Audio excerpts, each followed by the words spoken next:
יהי שם אדוני מבורך מעתה ועד עולם. Hashem's name will be blessed forever and ever. God is truth. We are in the gate of truth, page 375.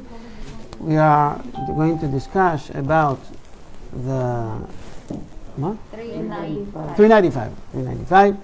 Bezrat Hashem, and the book of Orchot Tzadikim, the ways of the Tzadikim.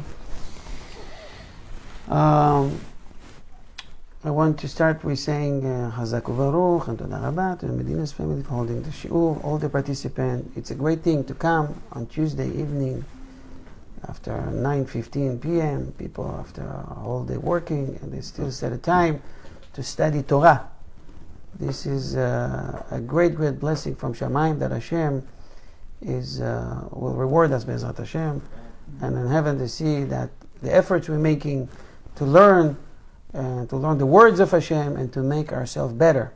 I want to dedicate also this Torah class to the well-being, refuah shelema, speedy recovery, for all the names, any names you want to mention, especially for Rohama Batzara and Murphy's family, Sandy and Shelby, and what else? Adam ben Yardena, Menachem ben Estrella. Okay.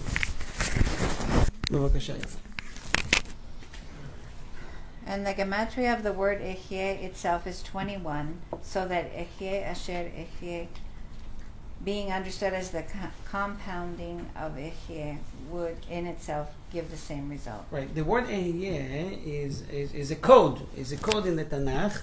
And Moshe was told to take the people out of Egypt. Their generation lived before that. They knew a secret. The secret was that one day someone will come and will take you out of here. Okay, so take you out of here, but how do we know? What's the sign? The sign was that he will tell them, I was sent by Hashem to take you out, prepare yourself. And it took actually a year, till they got out with the 10 plagues. And he will tell you, give you the words of Ehyeh Asher Ehyeh. This is why Moshe asked Hashem, give me a sign. I'm going to go to the elders of Israel and tell them, Hashem sent me to take you out of Egypt. They'll look at me, who are you? What do you want from me? Where were you? You are the son of Amram. Amram was the greatest figure that days, but where were you? You were in Midian with Yitro. Now you came here, who put you? Who put you in charge? But now when they heard the code, Hashem told them, you tell them that I send you, and the code words are Ehyeh Asher Ehyeh. And he did so. They're convinced, and they got themselves home. They prepared themselves to leave Egypt. Continue. God made man to be just. See Kohelet 7:29 and Shavuot 55a. The seal of the Holy One, blessed be He, is truth, and it is written in Tehillim 101:7. The speaker of falsehoods would not be established before my eyes. When one occupies himself with truth, falsehood does not cleave to the truth. And where there is truth, it is as if his habitation in heaven were suspended over men. For when there is truth in men, they acknowledge that He made heaven and earth. You know, when people, everybody appreciates truth. People like people, honest people. There's no question about that. But sometimes people using the truth in order to harm other people. So you have to be careful with the truth. Meaning, people can easily cause themselves and other a grave sin using the truth. For example, telling about someone else information that is true, but it's considered Lashon Hara.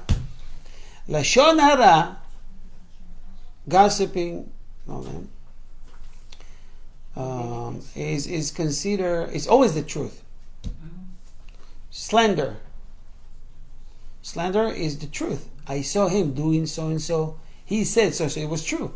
But whatever all the information you gave right now will harm him and will separate him either from his wife or from his family or from the people around him. You know, we've just learned this Shabbat in the two parashiyot we read, Tazariah and Metzorah, about the tzara'at. You heard about the tzara'at? Tzara'at, if you check the dictionary, it will be translated as leprosy. It's not leprosy that you see and then there's exist today, which you can probably treat with some medication, probably on some cases. Back then, the tzara'at was treated by the Kohen. If someone got tzara'at, he would go to the Kohen, not to the doctor, not to the emergency room. No doctor or hospital will help him. He would go only to the Kohen. This kind of tzara'at was related to the Jews only. Only in Eretz Israel. Not even in Yerushalayim. Today, we are not blessed enough to have tzara'at. To be blessed. This is a shame. Someone is at home and all of a sudden you see a mark on the floor, on the wall. It's good. He looks and says, "Oh my God, this look like tzara'at." By the way, I used to say kenega. Nega means an affliction. Yeah. It's look like. You can't make you can't determine that this is. You have to have an expert. Right. So they call the Kohen. The Kohen will define it if this is a tzara'at.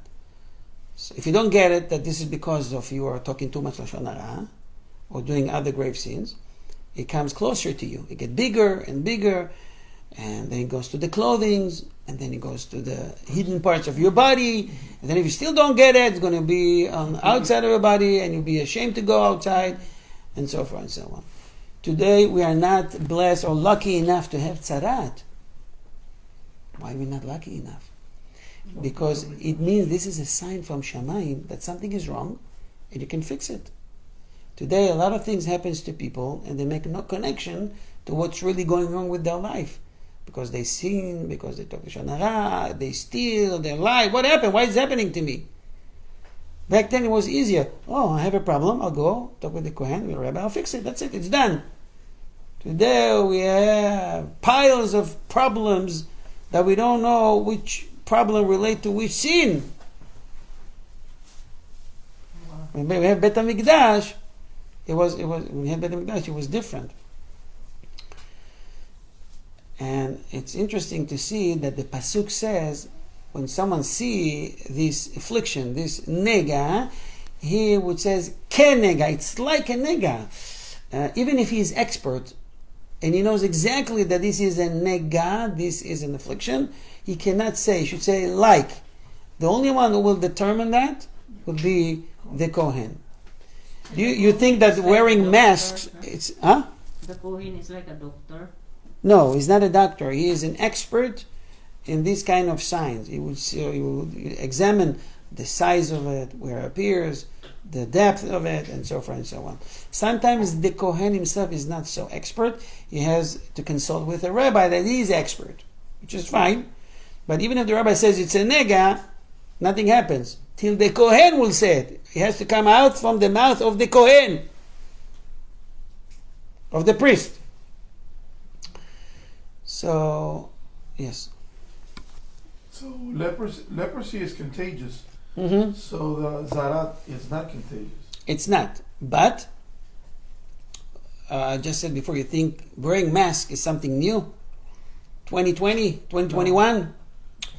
Many years ago, when someone got this tzara'at, he has, by the law, wear a mask. Yeah.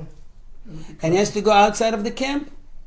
Unlike other people that are impure, that can remain in the camp of the Leviim or the camp of the Israelites, that's the only one that has become impure, has to leave all three camps. Right. And he has to wear, like the people that wear advertisement both sides, there's a burger here, there's a movie there, there's something, they have to wear tameh, wear a mask. And you have to say the people tameh, you have to say the words tameh, impure. Yeah. Don't come near me. It would block so he won't spit. It would block his mouth, spit over people.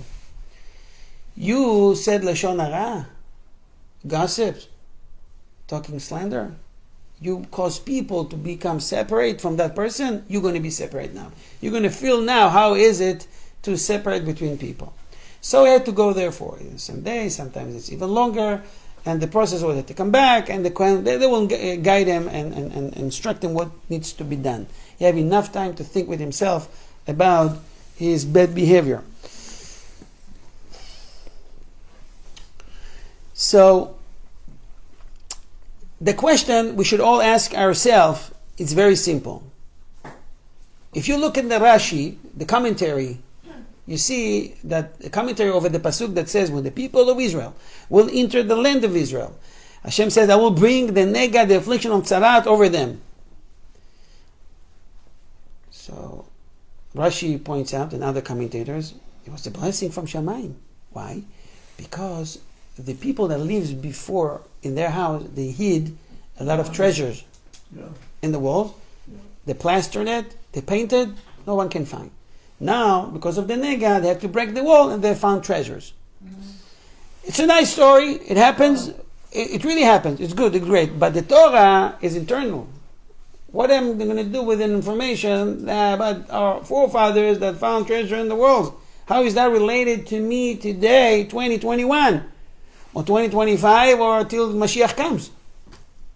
If the Torah is ready, we know everything that's in the Torah is for a generation. So we learned a great lesson from it, by the way. We've learned that in every affliction, in every punishment, there actually is a hidden treasure. It's a hidden treasure for each and every one of us.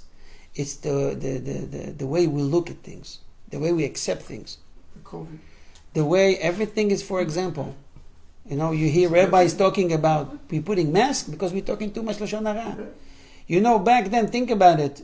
Think about 100 years ago. People, in order to speak lashon hara, they will have to meet. Think about today. You don't have to meet anybody. You talk over the phone. Lashon hara. You don't have to talk on the phone. You send a text message.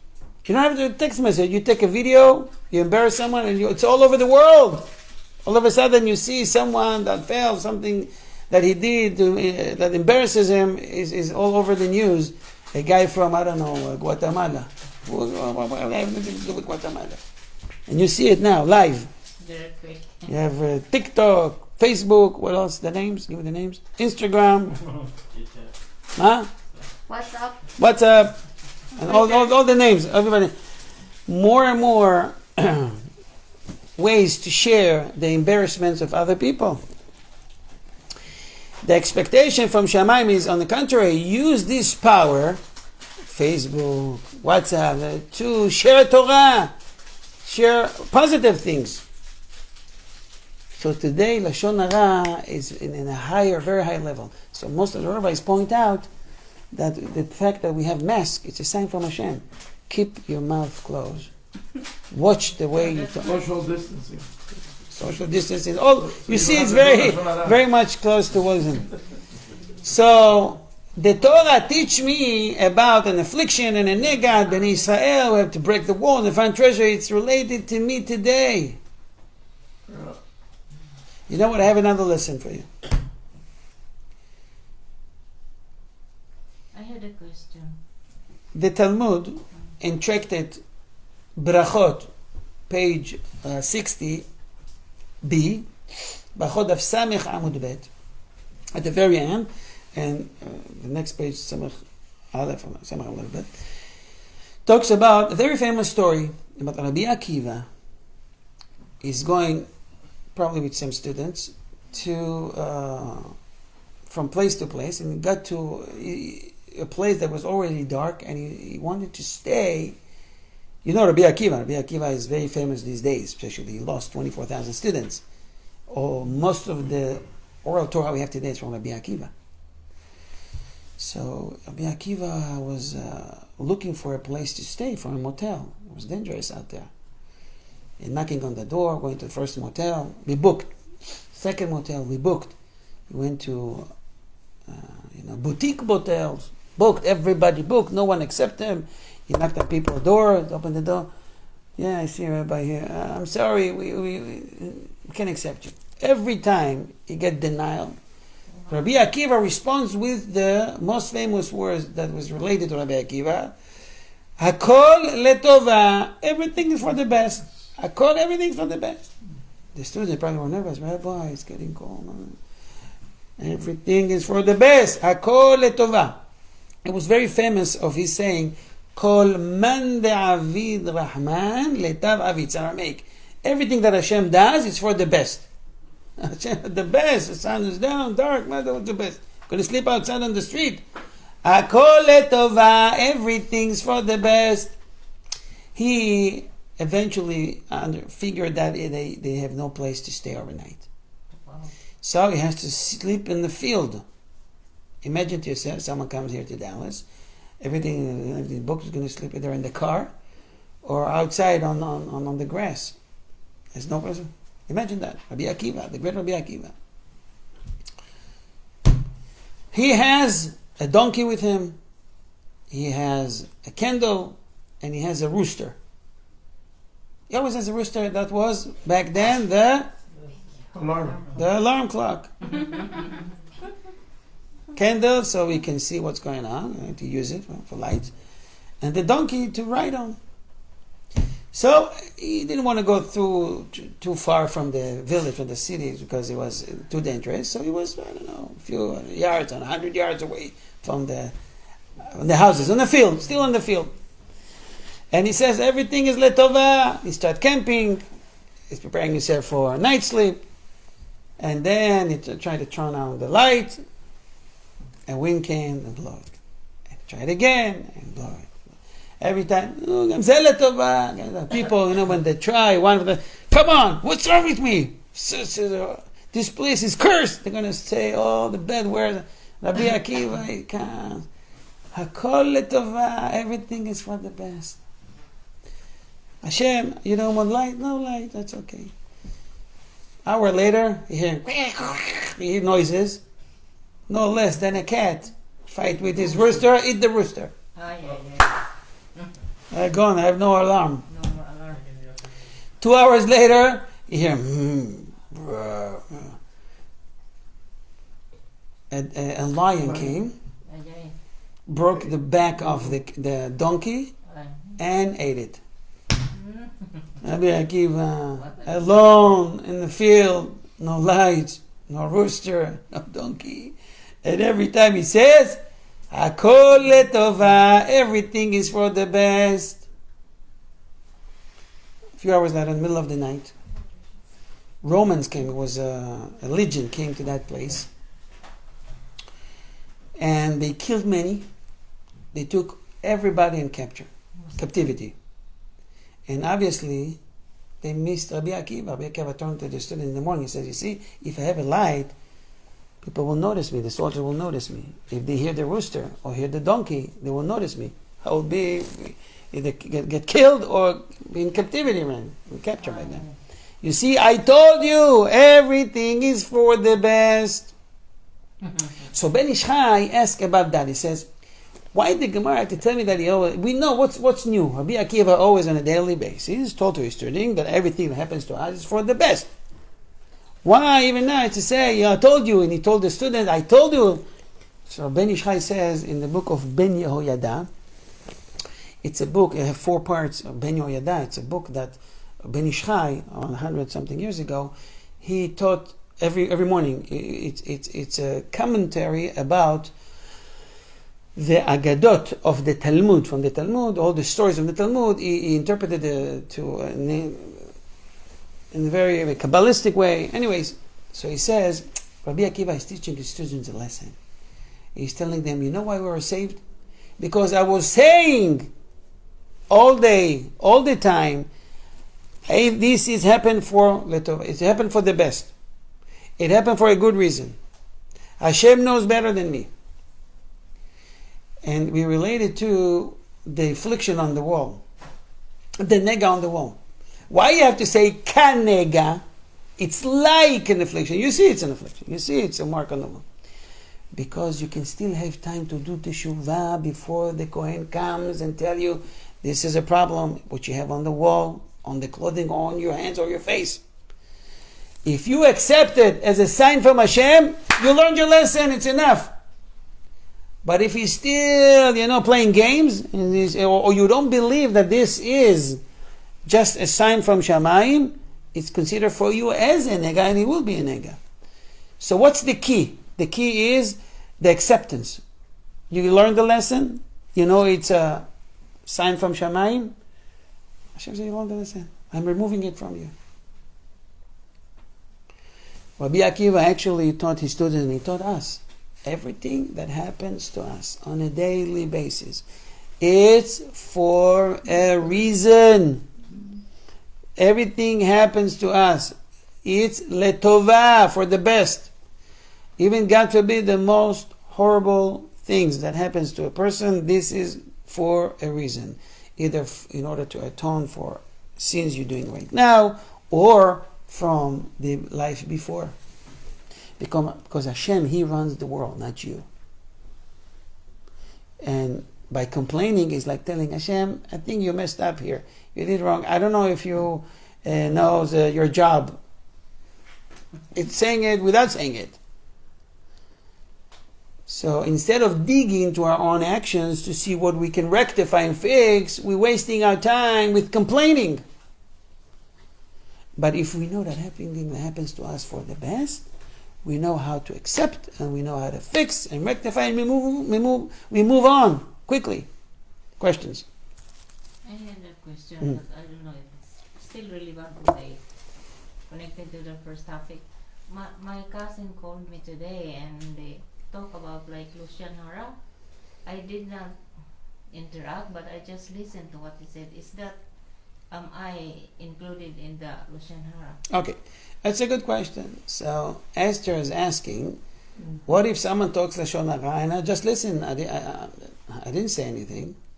Just wanted to let you know that there are 3 that get punished in Lashon Hara. 3 that not punished, that's suffering from Lashon Hara, from talking slander. The one who talks, the one who listens, and the one they're talked about. They all suffer. The worst is the one who listens. Oh my God! Why? Because if you would not be listening, it would stop. You would not be no Lashon Hara. So next time you would tell the guy, I don't want to listen to you. I don't listen to. Let's talk about something else. It doesn't give me the good vibes. Stay away from Lashon Hara. If it happens to be around you and you can control it and you heard it because people do it, it's not your fault. But when you become a vessel to accept Lashon Hara, it's not only you, it's all of us. Oh my goodness!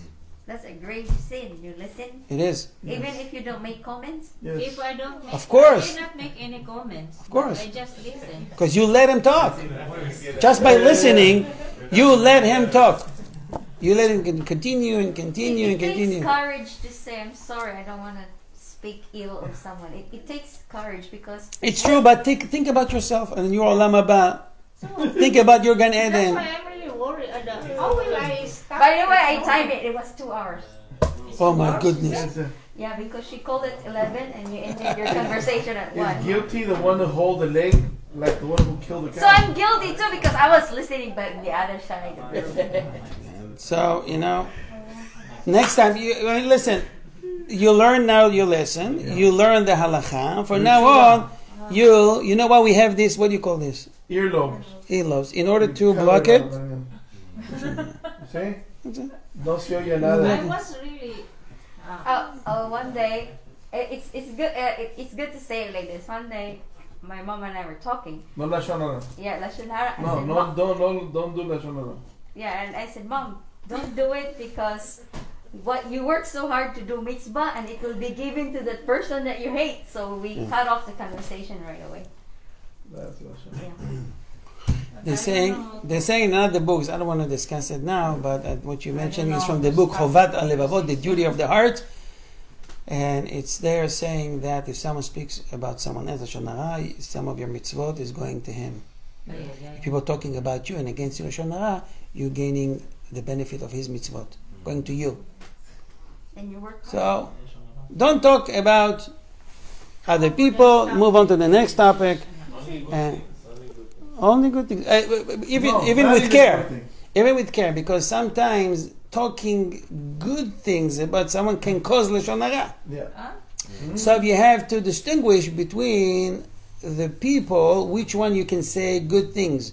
For example, the group of people that talking badly against someone else, say, you know what, but actually he's good with hosting people, giving tzedakah, he's saying good things about him. What do you think they reply? With tzedakah, but he's doing this and this, and he's doing that. He's going to cause more lashon hara.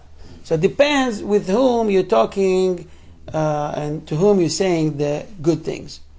Bottom line, we learn, close our mouth, there's no mitzvah to talk. Again. What if you talk lashon hara but you don't specify who it is? If you don't talk about the whom, yeah, I think you got the answer in there. I know somebody that did somebody that. But He's a cousin. if you hinted without saying the names, by the way, I'm talking about, without saying it's the same, you know. I know this guy. I thought I am not participating. because- Sometimes you can talk lashon hara even without talking, Right. texting, or sometimes with moving the hands. How is this guy? That's it. I saw that. Sometimes with moving the nose, Yeah, he's a little. like that. It's considered some type of lashon hara. Or insinuation. Sometimes, or insinuation, right? You're hinting. Sometimes it's a must. We must talk. What if And I give you an example. Ma? What if it's to a psychiatrist? What? For example, you have to share information for your own treatment. It has to be with care. It's a good question. Because people come to me So it's not talking and lashon asking hara. about different type of issues about involve some other people. Oh, So if I want to help out, I have to be careful, but also I have to hear the story. You can't hint. I don't know what you're talking about whom you're talking about, and what's going on. It's all about hints. I have to guess. So it depends. It's really, really important to learn the laws of Chafetz Chaim, the laws of Lashon Hara. Sometimes it's a must to talk. For example, for a shidduch, for a matchmake. You know information about the guy or the girl, you have to share with care. He's crazy. See, I don't recommend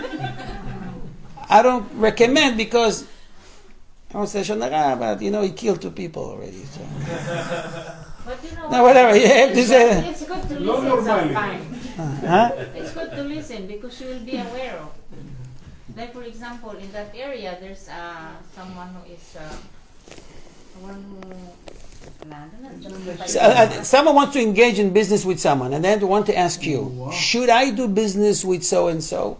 You say, It's I your do it. responsibility to warn if you know it's going to be a problem, but with care. Meaning, I engage with him. To me, I had a problem.